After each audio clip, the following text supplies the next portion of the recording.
વડોદરાના વિદ્યાલયમાં થયેલી ચોરીનો ભેદ ઉકેલાઈ ગયો છે। ચોરીમાં સંડોવાયેલા 3 આરોપીઓ ઝડપાયા છે। 16 ડિસેમ્બરના રોજ રાત્રે થઈ હતી ચોરી। દાબડા ઉઠીને આવ્યા હતા તસ્કરો। આચાર્યની ઓફિસનું તાળું તોડી તસ્કરોએ કરી હતી 4.37 લાખની ચોરી। પકડાયેલ તસ્કરોને મનન વિદ્યાલય ખાતે લાવી ઘટનાનું રિકન્સ્ટ્રક્શન કરાયું। શિનોર પીઆઈ સહિત પોલીસ સ્ટાફ રિકન્સ્ટ્રક્શન સમયે હાજર રહ્યો। ક્રિકેટર હાર્દિક પંડ્યા બન્યા સુરતના મહેમાન। ગોંડલિયા પરિવારના લગ્ન પ્રસંગમાં આપી હાજરી। સુરત એરપોર્ટ પર ગર્લફ્રેન્ડ સાથે નજરે પડ્યા। ક્રિકેટ પ્રેમીઓ સુરત એરપોર્ટ પર પહોંચ્યા હતા। હાર્દિક પંડ્યા પણ ત્યાં આગળ જોવા મળ્યા હતા। સુરક્ષા પણ રાખવામાં આવી હતી જેથી કોઈ પણ અનિચ્છનીય ઘટના ન ઘટે। તો ક્રિકેટ પ્રેમીઓ પણ સુરતમાં હાર્દિક પંડ્યાને જોવા માટે ઉત્સુક જોવા મળી રહ્યા હતા। હાલમાં જ તેઓની T20 વર્લ્ડ કપ ટીમમાં પણ સમાવેશ કરવાની માહિતી પ્રાપ્ત થઈ છે। અરવલ્લી ગિરિમાળાને લઈને મંત્રીએ આપી છે પ્રતિક્રિયા। વન પર્યાવરણ મંત્રી પ્રવીણ માળીએ આપ્યું નિવેદન। અરવલ્લીની ગિરિમાળાઓ વધુ સંરક્ષિત થવાની છે। જો ખનન થતું હશે તો તેના પર રોક લગાવશે। ગિરિમાળા સુરક્ષિત છે, આગળ પણ સુરક્ષિત રહેશે। વિપક્ષના મિત્રોએ નેરેટિવ બનાવ્યું છે। 1 પણ ઇંચ આપણી ટેકરીઓ ઓછી નહીં થાય તેવી મંત્રીએ ખાતરી આપી છે। વિપક્ષના મિત્રોએ જે નેરેટિવ બનાવ્યું છે કે અરવલ્લીની ગિરિમાળાઓ રહેશે નહીં, એ તમામ લોકોને મારે કહેવું છે કે આપણી ગિરિમાળાઓ પહેલા પણ સુરક્ષિત હતી। આપણી કુદરતી સંપદા છે, એને જાળવવાની જવાબદારી આપણી છે। રાજ્ય સરકારની પ્રાથમિકતા છે, વધુ સંરક્ષિત કરવાની છે। 1 પણ ઇંચ કોઈ ખનન માટે નથી આપવાની અને 1 પણ ઇંચ આપણી ટેકરીઓ ઓછી થવાની નથી। જૂનાગઢમાં પોરબંદર લોકસભાના સાંસદ ખેલ મહોત્સવનો ભવ્ય ફિનાલે યોજાયો। આ પ્રસંગે કેન્દ્રીય મંત્રી મનસુખ માંડવિયા અને વન મંત્રી અર્જુન મોઢવાડિયા ખાસ ઉપસ્થિત રહ્યા।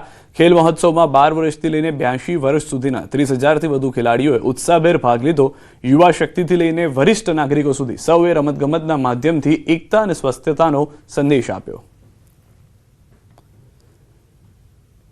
ગુજરાતની અંદર પણ મારા લોકસભા ક્ષેત્ર પોરબંદરમાં પણ 38,000થી વધારે યુવક યુવતીઓએ સાંસદ ખેલ મહોત્સવમાં ભાગ લેવા માટે રજીસ્ટ્રેશન કરાવ્યું।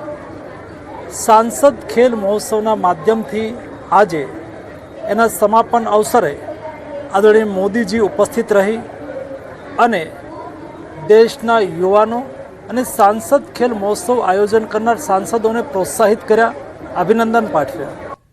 સુરત ક્રાઇમ બ્રાન્ચે 126 કરોડની ઠગાઈ કેસમાં 3 વર્ષથી ફરાર આરોપીને ઝડપી પાડ્યો છે। ટેકનિકલ સર્વેલન્સ અને હ્યુમન ઇન્ટેલિજન્સના આધારે ઈચ્છાપુર આગમન રેસિડેન્સી પાસેથી ઝડપાયો છે આરોપી ધનંજય બારડ। માસિક 4% નફાની લાલચ આપી રોકાણ કરાવતો હતો। નફો અને મૂળ રકમ પરત ન મળતા થઈ હતી ફરિયાદ। મુખ્ય આરોપી મુન્ના શુક્લનો સાથીદાર છે। ધનંજય બારડ કંપનીના ફિલ્મ પ્રોડક્શન તથા મેનેજમેન્ટની જવાબદારી સંભાળતો હતો। ધનંજય પત્ની સાથે ઓનલાઈન વેપાર શરૂ કરી છુપાતો ફરતો હતો। સુરતમાં પત્ની સાથે નહીં રહી અને સાથે ઓનલાઈન કપડાં, સાડી અને ડ્રેસ વેચવાનો શરૂ કર્યો હતો ધંધો।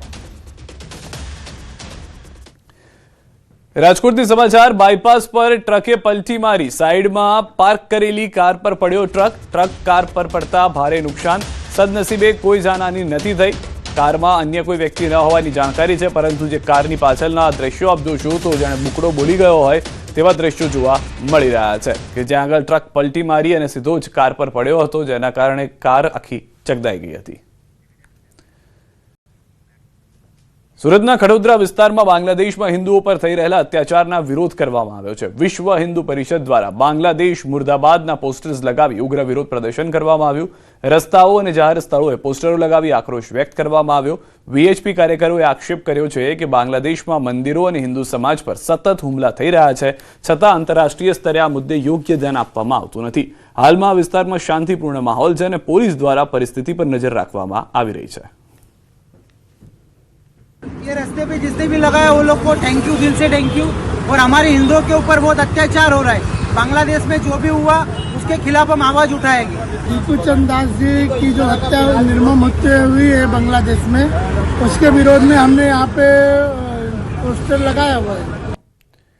વડોદરાના ગંભીરા બ્રિજ દુર્ઘટના બાદ રાજ્યભરમાં નબળા અને જર્જરિત બ્રિજ પર ભારે વાહનો માટે પ્રતિબંધ મૂકી દેવામાં આવ્યો છે, પરંતુ પોરબંદર જિલ્લાની દેવભૂમિ દ્વારકા અને જામનગર સાથે જોડતા મહત્વના રાણાવાવ, ભાણવડ, ખંભાળિયા હાઈવે પર છેલ્લા 6 મહિનાથી 3 બ્રિજ ભારે વાહનો માટે બંધ રહેતા લોકો મુશ્કેલીમાં મુકાયા છે। બિલેશ્વર, ભૂખરા નેસ અને વમોડ પરના બ્રિજને જર્જરિત ગણીને ભારે વાહનો પર પ્રતિબંધ મુકાયો છે, પરંતુ હજુ સુધી ન તો ડાયવર્ઝન બનાવાયું છે અને ન તો રિપેર કરવામાં આવ્યો છે. પોરબંદર જામનગર સુધી જાય છે. આ 6 મહિનાથી આ રસ્તો બંધ છે. આ રસ્તો અહીંયા અમારે વિદ્યાર્થીઓની 5 પ્રાઇવેટ બસો અહીં છોકરાને લેવા માટે નિશાળના છોકરાને આવે છે. એ અહીંયાથી 1 કિલોમીટર ગામથી દૂર રહે છે. સવારે સાંજે લેવા આવવા, સવારે મૂકવા આવવા, સાંજે છોકરાને લેવા આવવા. અહીં પછી અહીંયા મજૂર વર્ગ, પછી ગામના લોકોને એસટીમાં જવાનું એને પણ તકલીફ પડે છે જવા માટેની.